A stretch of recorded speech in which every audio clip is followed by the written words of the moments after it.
Now students, as per the NCERT, the next topic to understand is the growth model. So let's begin with the lines from the NCERT itself. Does the growth of population with time show any specific and predictable pattern? We have been concerned about the unbridled means without any control, without any check, the unbridled human population growth and problem created by it in our country, and it is therefore natural for us to be curious if different animal populations in nature behave the same way, or do they show some restraints means control on the growth. Perhaps we can learn a lesson or two from the nature on how to control the population growth. So now the topic is that what type of population growth is visible in the individuals, not just the human but of living organism, whether plants or animals. So what type of growth models are there? If we even consider the microorganisms into the same growth models. So there are two growth models proposed. One is the exponential growth model and the second one is called as the logistic growth model. Now what is the exponential growth model? The basic idea behind this growth model is that when resources are unlimited, we all know population would come into control if there is lack of resources. So the exponential growth is only possible if the resources are unlimited, because once the resources are unlimited, there is no limit of the resources availability to the organism. Each organism, whether the weak one or strong one, because we have learned already in the junior classes that reproduction leads to variation. So there will be some organisms which are weak, which are strong, but because resources are unlimited, there is no competition among them. So each individual, whether weak or strong, will have the full chances to reproduce and add on to the population. So this is the idea behind the exponential growth. So let me read from the NCERT. The resources, when we say resource, food and space, availability is obviously essential for uncontrolled growth or unimpeded growth of a population. Ideally, when resources in the habitat are unlimited, each species has the ability to realize fully its innate potential to grow in number. Now, the innate potential to grow in number basically stands for the maximum birth rate which is possible for the organism in the ideal condition. So how many individuals will be added every year or every month according to their life cycle, that is called as the innate potential to grow in number. Later you are going to understand this term more in detail. So when the resources are good, every condition is favorable, each species and each individual of the population of that species will have the ability to reproduce.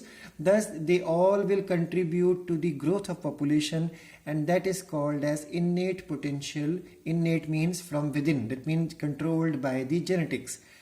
To grow in number. This was observed by Darwin also while he was developing his theory of natural selection. Now the population grows in an exponential or the geometric fashion if in a population of size n, the birth rate, now when we say birth rate, we're not talking about total number, we're talking about per capita birth or per individual birth, are represented as small b, and death rate, now death rate means it is not the number of death, it is the death rate means per capita, per individual how many are dying. So this is represented as small d. So the increase or decrease in the population density n during the unit time, that is the time duration t, will be written as, so the formula by the differentiation will come is that dn by dt is equal to rn, where r stands for birth rate minus death rate, or you can say natality minus the mortality. So how many are born and how many are dying into the original population density, this will give us the idea of the new population density.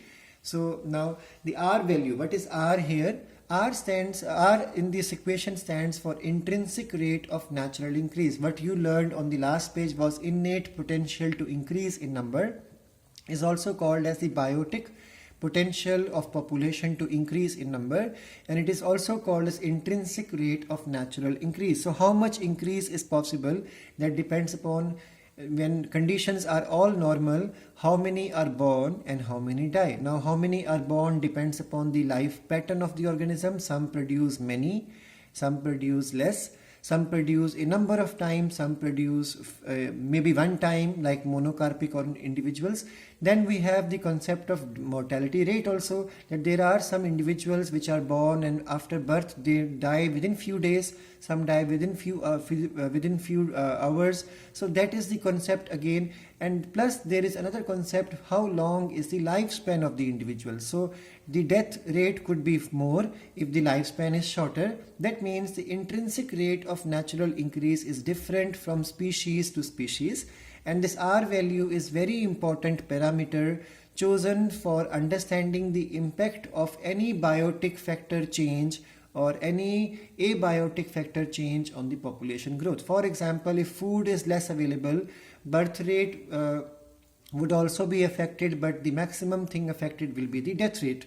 So if the climate conditions are changing, this will have again effect on the birth rate and the death rate. So R value, if there is a change in the R value, a drastic change, that signifies that there is something wrong with the population growth because of maybe abiotic or biotic factor. So from here we will continue in the next class.